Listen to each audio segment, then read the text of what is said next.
आओ बच्चों, तो देखते हैं क्वेश्चन नंबर 22। देखिए क्या कहता है। Discuss the continuity of cosine. Cosine means cos की कंटिन्यूटी आपको बतानी है। कॉस फंक्शन क्या होता है, कंटिन्यूस होते हैं, आप तो जानते हैं। और कॉस्केंट कॉसेक की कंटिन्यूटी बतानी है। सेकेंड्स सेक की कंटिन्यूटी बतानी है। और कॉटेजेंट जो कॉट की कंटिन्यूटी बतानी है। तो कुछ विशेष वगैरह नहीं है, 4 केसेस बनेंगे, कॉस के, कॉसेक के, सेक के और कॉट के। तो इन चारों केस के बारे में हम लोग थोड़ा सा डीपली से जानते हैं। चलिए देखिए, पहला केस जो हमने बनाया है, ठीक है, वो बनाया है एफ एक्स कॉसेक्स, कॉसेक्स के लिए।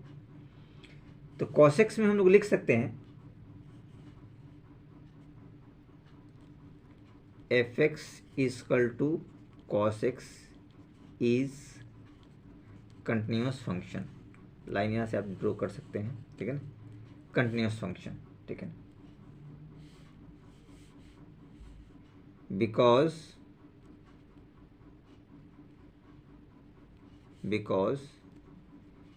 it gives all real value, सारे रियल वैल्यू होते हैं, यानी x बिलोंग्स टू r हम लोग लिख सकते हैं। इसलिए कॉसेक्स क्या होता है, कंटिन्यूस फंक्शन है, ठीक है। अब चलिए इसके सेकेंड केस पे एफ एक्स कॉसेक एक्स, ये हम लोग लिख सकते हैं। इसको हम लोग लिख सकते हैं कि f x equal to cosec x x को 1/sin x लिख सकते हैं हम लोग, ठीक है। तो अब इसमें हम लोग लिख सकते हैं, ये आपके पास क्या आ गया, px और gx के फॉर्म में आ गया। ध्यान से देखिए, तो हम लोग डिवीजन वाले रूल को अप्लाई करते हैं। थ्योरम 1 में हम लोगों ने पढ़ रखा है, ठीक है। डिवीजन वाले में, डिवीजन वाले में क्या बता रहा था कि ये कंटिन्यूस होगा और ये भी कंटिन्यूस होगा। ये कब कंटिन्यूस नहीं होगा, जब gx आपके पास 0 आएगा, उस कंडीशंस में, ठीक है।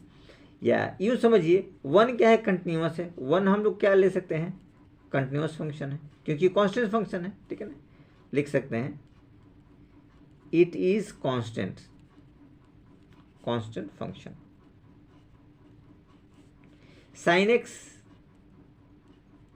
कंटिन्यूस फंक्शन है, क्योंकि गिव्स रिजल्ट रियल वैल्यू। ये साइन एक्स क्या होता है, रियल वैल्यू देता है, ठीक है। Because it gives real value, real value हम लोग लिख सकते हैं, ठीक। अब देखिए, इसको थोड़ा सा ध्यान से देखना है कि ये कंडीशंस कहाँ पे हमको डिसकंटिन्यूटी देगा। तो ये नीचे वाला पार्ट, साइन एक्स अगर 0 होता है तो उस कंडीशन में, ये अगर 0 होगा तो कंटिन्यूस नहीं होगा, ठीक है। कब, जब साइन एक्स क्या होगा, 0 होगा, ठीक है। तभी क्या शो करेगा, डिसकंटिन्यूस, ये डिसकंटिन्यूस शो करेगा, ठीक है, क्योंकि नीचे वाला पार्ट 0 नहीं होना चाहिए। ऐसे भी थ्योरम में हम लोग पढ़ चुके हैं कि अगर डिवीजन फॉर्म में हो तो नीचे वाला पार्ट 0 नहीं होना चाहिए, ठीक है।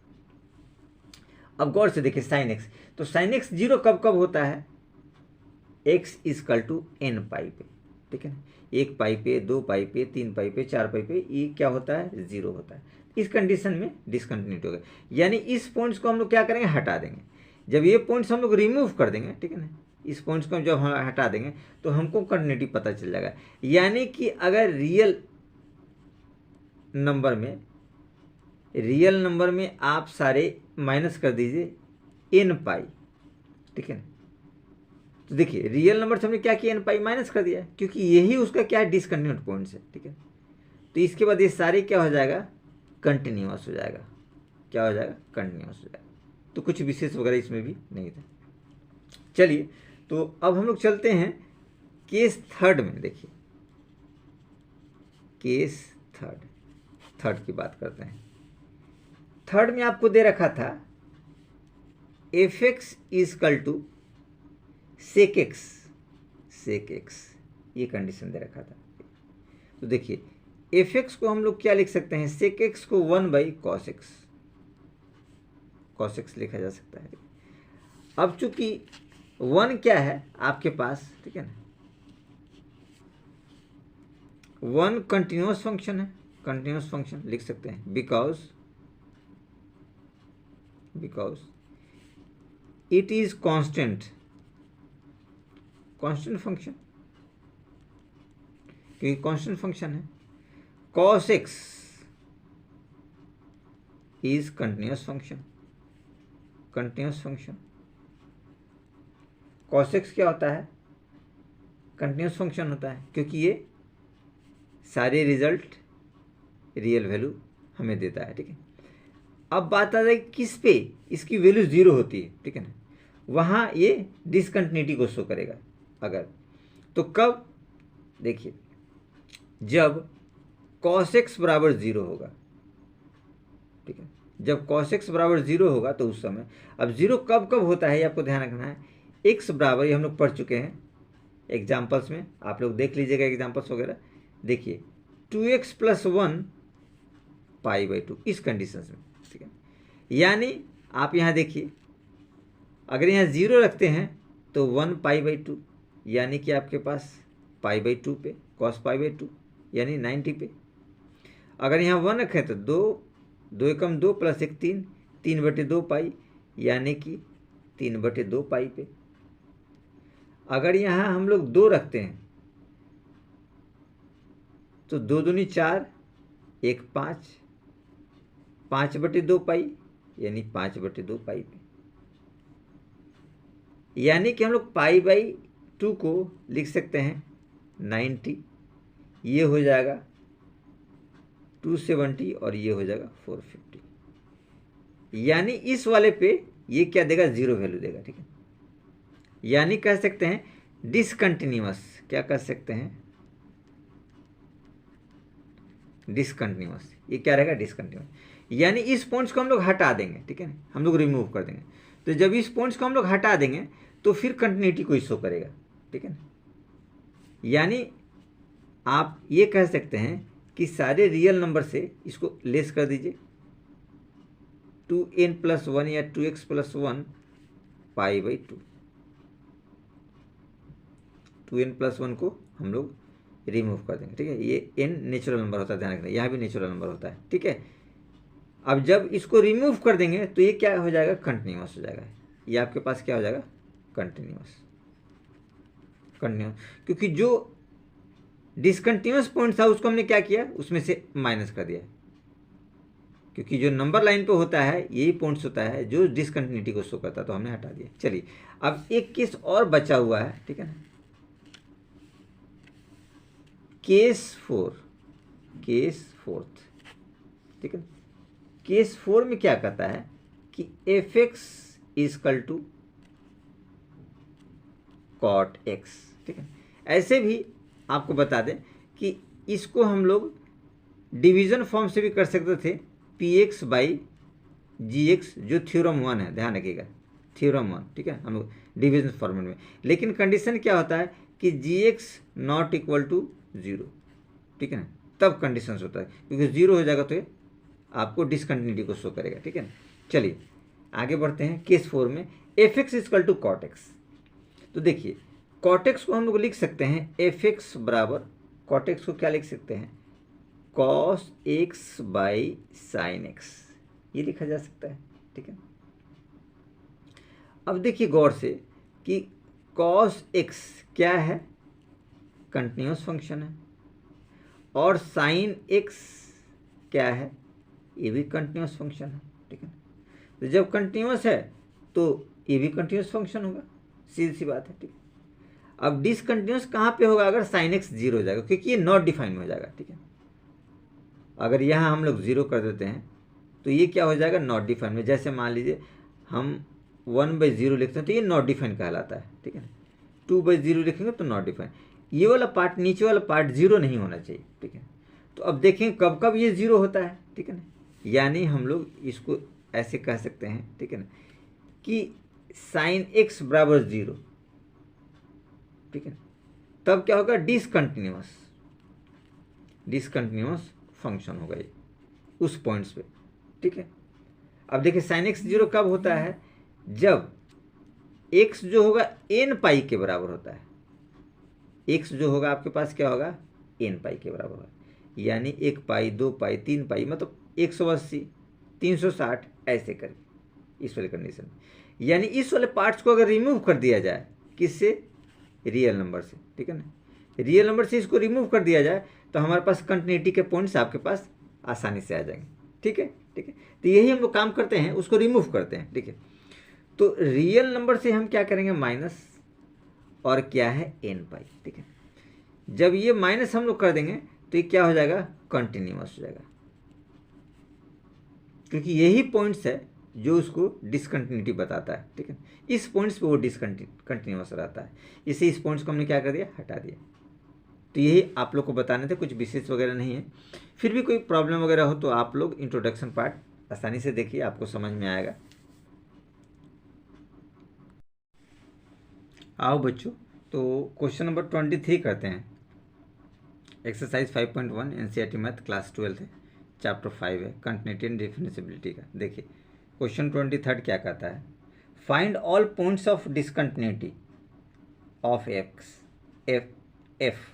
ये जो एफ एक्स फंक्शन दिया हुआ है उसकी डिसकंटिन्यूटी पॉइंट्स आपको बताने हैं, जो डिसकंटिन्यूटी पॉइंट्स है। देखिए क्या दिया है, f x sine x by x देगा if x less than zero, जब एक्स जीरो से छोटा होगा, और एक्स प्लस वन देगा if x greater than equal to zero, यानी एक्स जो होगा बड़ा होगा जीरो से या जीरो के बराबर होगा, तो कंडीशन क्या देगा, एक्स प्लस वन। चलिए तो हम लोग चलते हैं। देखिए फंक्शन यही दे रखा है आपको, f x sine x x if x less than zero, और x plus one if x greater than equal to zero. तो देखिए इसमें अलग अलग केसेस बनेंगे, एक्स लेस देन का केस बनेगा, एक्स ग्रेटर देन का केस बनेगा, एक्स इक्वल टू जीरो का केस बनेगा, 3 केस बनेगा। ठीक है ना, तो चलिए हम लोग आगे बढ़ते हैं। देखिए पहले केस में हम लोग डिस्कस करते हैं, केस फर्स्ट में हम लोग लेते हैं एक्स लेस देन जीरो, इसी का डिस्कस करते हैं पहले वाले का। तो देखिए क्या हमारे पास देगा, ये f x equal to sign x by x. ठीक है, आपको पता है साइन एक्स क्या कंटिन्यूस फंक्शन है और एक्स क्या है, पोलिनोमियल फंक्शन है, तो ये भी कंटिन्यूस है। तो आप ऐसे एज इट इज लिख सकते हैं। ठीक है ना, ये दो फंक्शन आप मान लीजिए पी एक्स, सपोज कीजिए ये फंक्शन आपके पास रहेगा पी एक्स और जी एक्स। ठीक है, तो आपके पास पी एक्स क्या है, साइन एक्स। ठीक है, ये क्या है, continuous function, it is continuous function because, आप चाहे तो लिख सकते हैं continuous function because it gives real value, क्योंकि सारे क्या करता है, रियल वैल्यू, यानी x belongs to r। Similarly g x की बात करते हैं x, तो जी एक्स इजकल टू क्या है, x। ठीक है, तो हम लोग लिख सकते हैं it is continuous function because it is polynomial function,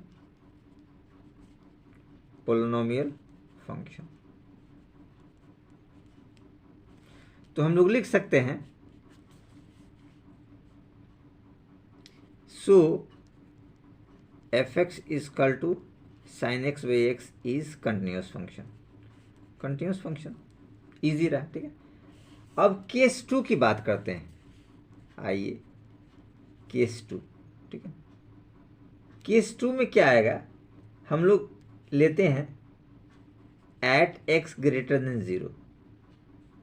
ठीक है, देखिए तो एक्स ग्रेटर देन जीरो में क्या आ जाएगा, f x equal to x plus one. यहाँ गौर से देखिए, एक्स ग्रेटर देन जीरो में एक कंडीशन आएगा एक्स प्लस वन, और इक्वल टू जीरो में भी यही कंडीशन आएगा। तो हम लोग लिख सकते हैं f x equal to x plus one greater than में। ठीक है, अब ये एक्स प्लस वन क्या है, पोलिनोमियल फंक्शन है, लिख सकते हैं कि f x equal to x plus one is polynomial, polynomial function, so it is continuous function, इसलिए वो क्या कंटिन्यूस फंक्शन है। ठीक है, अब केस थर्ड पे हम लोग चलते हैं। केस थर्ड में क्या है, eight x equal to 0।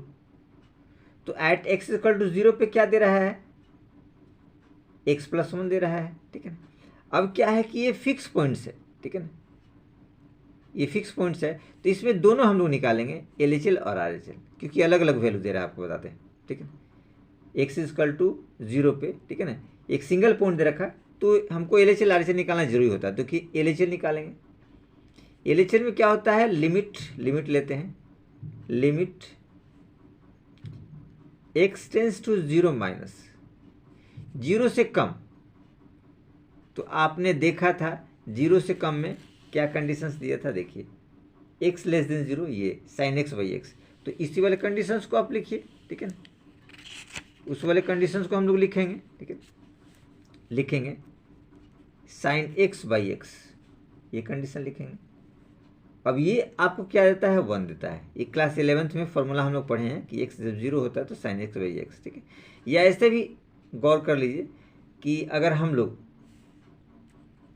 sin 0 की बात करें बटे 0, तो sin 0 भी 0 देगा, और 0 0 0 कटेंगे तो क्या होगा, 1 वैल्यू रहेगा। ठीक है, तो वैसे कीजिए, ऐसे कीजिए, जैसे आपको करना हो, आप समझ सकते हैं। ठीक है, अब हम लोग लेते हैं RHL में। ऐसे 11th क्लास में फॉर्मूला ये सब है, आप लोग पढ़े ही होंगे। देखिए RHL की बात हम लोग करते हैं, तो RHL में क्या लेंगे, लिमिट आपको पता है x टेंस टू 0, प्लस वाला RHL में होता है, माइनस वाला LHL में होता है।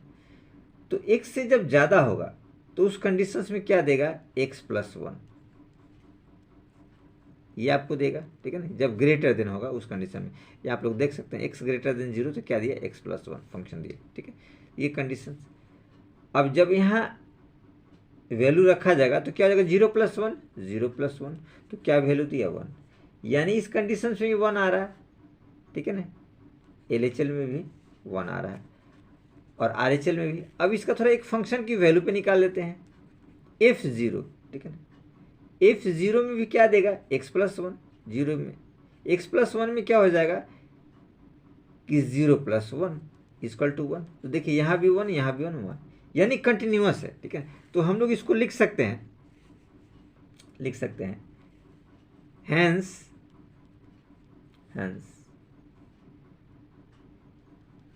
It is continuous at all real numbers. ठीक है, यानी सारे रियल नंबर पे क्या है, ये कंटिन्यूअस है। ये क्वेश्चन हम लोगों ने बहुत आसानी से कर लिया, कुछ विशेष वगैरह इसमें नहीं था।